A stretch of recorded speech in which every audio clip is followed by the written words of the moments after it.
Hello everyone, welcome to Ed Sarathi. मेरा नाम लावण्या है। यूपीएससी 2022 का फाइनल रिजल्ट आया और यूपीएससी 2023 की जो क्लॉक है वो टिक टॉक करना शुरू हो चुकी है। 28 मई को प्रीलिम्स है और प्रीलिम्स जैसे ही होगा, चाहे आपका प्रीलिम्स जैसा भी गया हो, as a serious aspirant you are supposed to think about your mains, है ना। कई बच्चे होते हैं, ज्यादातर इसी कैटेगरी में आते हैं, जो बिल्कुल बॉर्डर पे होते हैं कि या तो मतलब थोड़ा सा ऊपर से हो जाएगा कट ऑफ से, या एक या दो नंबर से रह जाएगा, है ना। और उसी में वो रिजल्ट तक का टाइम वेस्ट कर देते हैं। बट वो जो टाइम होता है उसमें चलो ठीक है, आप डेडिकेटेड वे में नहीं भी अगर पढ़ पाते हो, but what you have to finalise is your optional. And इस बार as we have all seen, AIR 1 Ishita Kishore ma'am, उनका आया है rank 1 and her optional was PSIR। Third attempt था उनका। फर्स्ट 2 अटेम्प्ट्स में उनका प्रीलिम्स भी क्लियर नहीं हुआ था।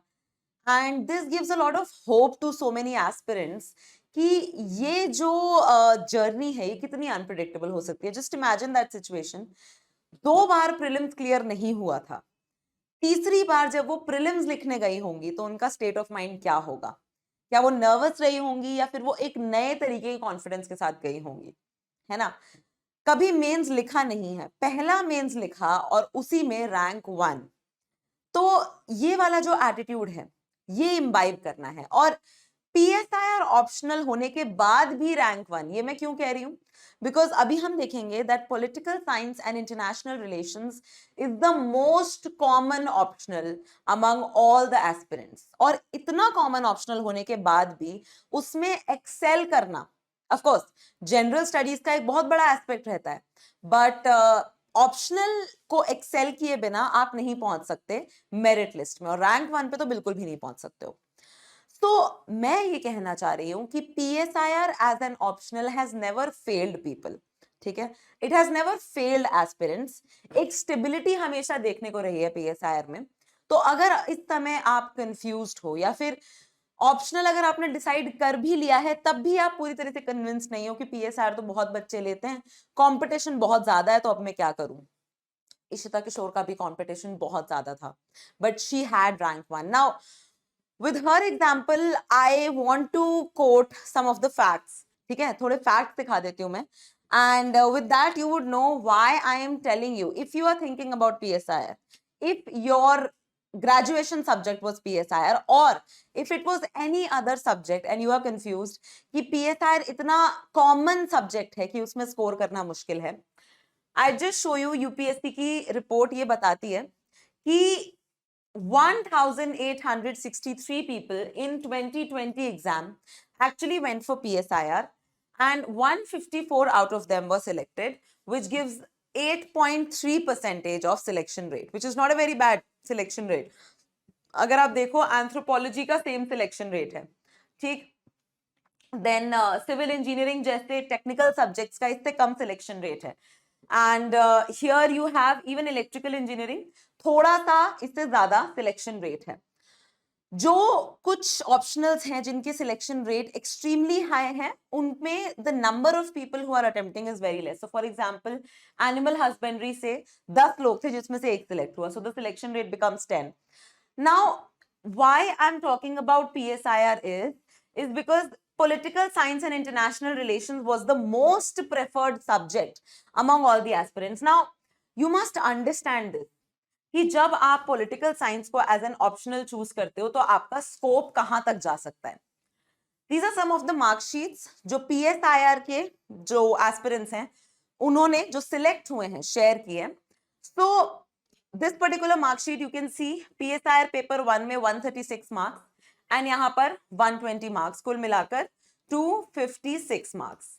ऑफ कोर्स GS में अबव एवरेज मार्क्स आए हैं सारे ही पेपर्स में and the person was eventually recommended. अगली मार्कशीट अगर आप देखोगे तो you will see 146 marks in PSIR 1 and 143 marks in PSIR 2. I am very fortunate to personally know Mr. Tarun Bansal and I have seen how he has exceeded in PSIR. ठीक है, तो यहाँ पर 289 almost touching 300, तो इसका कहने का मतलब ये है कि 300 जो ऑप्शनल में लोग टच करने वाली बात करते हैं और बोलते हैं कि ह्यूमैनिटीज के सब्जेक्ट में पॉसिबल नहीं है, that is not so. Even marks touching 300 are possible in PSIR as a subject as well, है ना? And then the third sheet that I would want to show you, 134 and 127. So you will have 261 marks, which is also a very decent score, 250 plus score. And here you will see, of course, in many of the optional वाले जो scores होते हैं, आपको कभी भी ऐसा नहीं मिलेगा कि जो लोग सिलेक्ट हुए हैं उनके ऑप्शनल में बिलो पार मार्क्स होंगे. You agree with this? जैसे फॉर इंस्टेंस अगर आप GS1 की बात करो तो GS1 में यहाँ पर 99 मार्क्स आए हैं, विच आर एवरेज मार्क्स, है ना? ऐसे में बहुत ही अच्छे मार्क्स आए हैं, यहाँ पर 115 which is very good. But look at GS3 में the person has got 68 marks and still was recommended with a very good score. Why? Because optional was good, essay was very good. So what I'm saying is you have to understand your weakness. और आपका optional subject जो है वो आपकी weakness नहीं होना चाहिए. It has to be your strength. So that is there. Then another mark sheet I'd like to show you here. It is 133 marks in paper 1, 125 in paper 2. So you have 258, again touching 260. तो even with these kind of marks GS में over perform किया तो recommend हो गए. So what I'm trying to say is touching 300 with PSIR is not an impossible task. Please have that in mind. पहली बात तो ये अपने mind में रखो. Now why I'm saying मेरे जो points हैं और जो toppers ने बार बार ये चीज बोली है कि PSIR as a subject आपको सूट इतना क्यों करता है.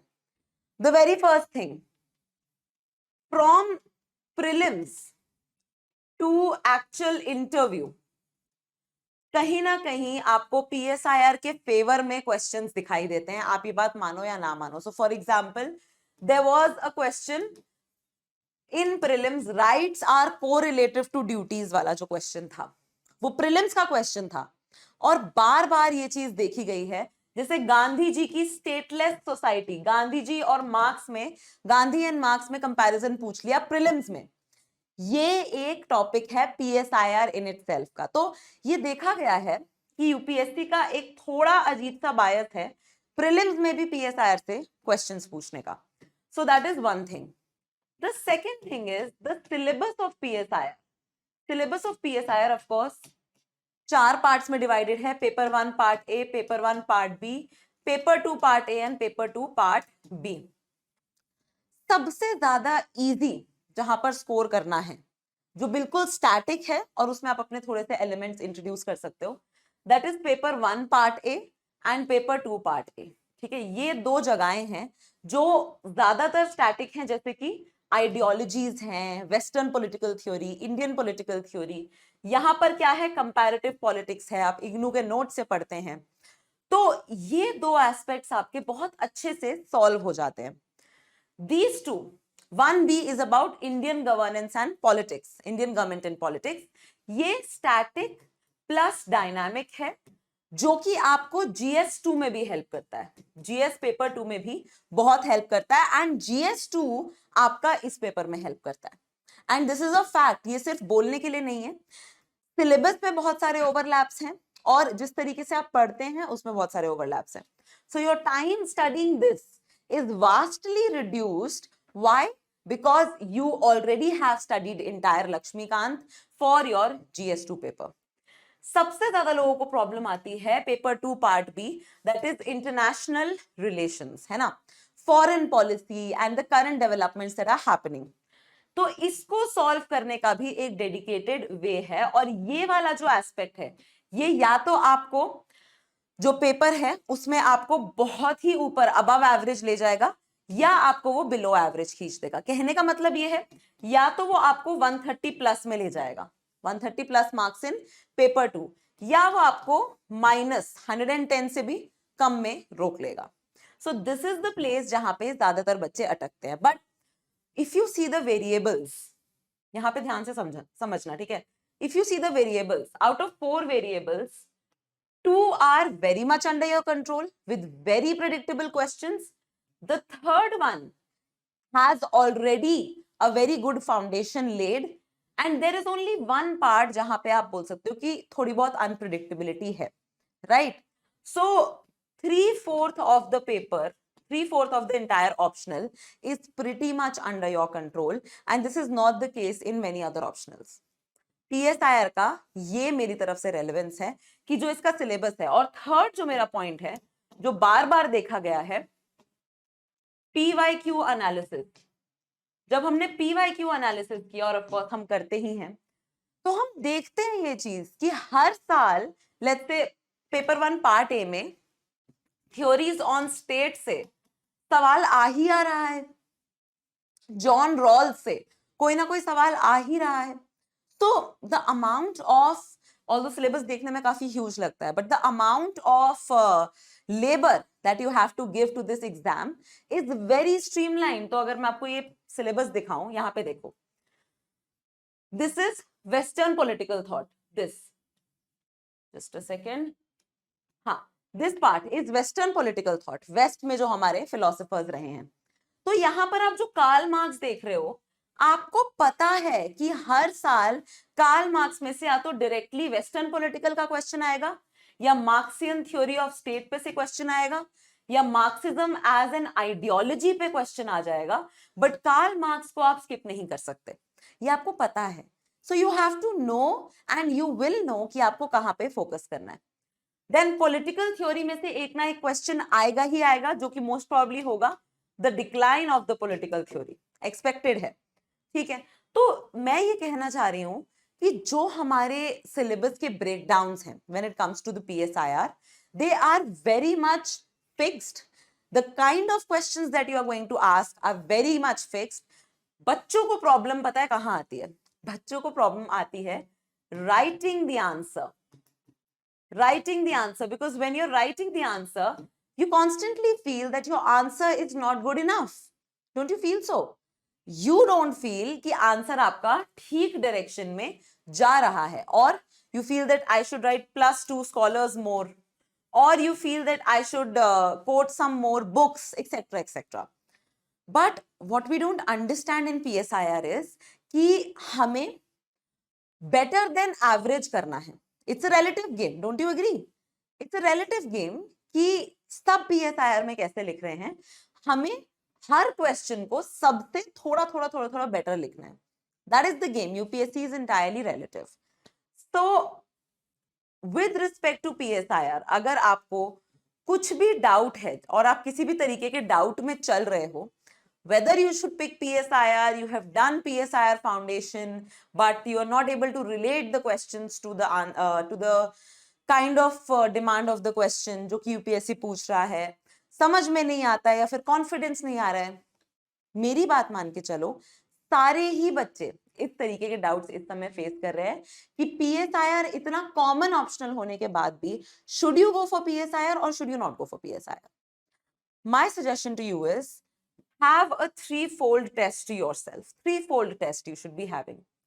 The first question that you should be asking is whether you are interested in this exam. Interested in this subject. ठीक है, थोड़ा सा भी इंटरेस्ट है तो इंटरेस्ट वाले बॉक्स पे टिक कर दो. The second is what is the selection rate from this particular optional? Selection rate is more than 8%, which is pretty decent. And third is the availability of material. Availability of material, availability of test series. And for PSIR, you know that availability is not a concern at all. It is about आप कितनी मेहनत करना चाहते हो, आप कितने अच्छे से mentor होना चाहते हो. It's not about anything else. Even we at EdSarthi are going to launch a PSIR module course for those who are appearing for 2023 का जो मेंस आने वाला है, ठीक है? So my point is, please make sure that all three boxes are checked for you. The most important box you have to check is whether you are interested in the subject. And even if there is, let's say, 20 to 30% interest भी है ना, तो बाकी interest जगाया जा सकता है। PSIR is that kind of a subject. ठीक है जी। तो अब PSIR के बारे में डिस्कस करने के बाद, after discussing everything, let me also share something very special with you all. Now UPSC की जर्नी एक ऐसी जर्नी है जो कि अकेले ट्रैवल करना इज नॉट वेरी इजी, है ना। It's not very easy to just keep studying, you are not sure where you are going, and at various points in time you are stuck, है ना। ऐसा होता है, चाहे वो ऑप्शनल के लिए हो, चाहे वो जीएस के लिए हो, ऐसी चीजें होती रहती है। what you need at that point of time is a mentor, है ना, and everyone needs a mentor. So at EdSarthi, what we are trying to do is that no one should be deprived of a mentor just because they don't have the resources or any sort of that problem. अगर आपको एक mentor की जरूरत है, अगर आपको किसी से बात करने की जरूरत है, someone who is experienced in this journey of UPSC, you can talk to a mentor through our platform. कैसे करोगे आप ये?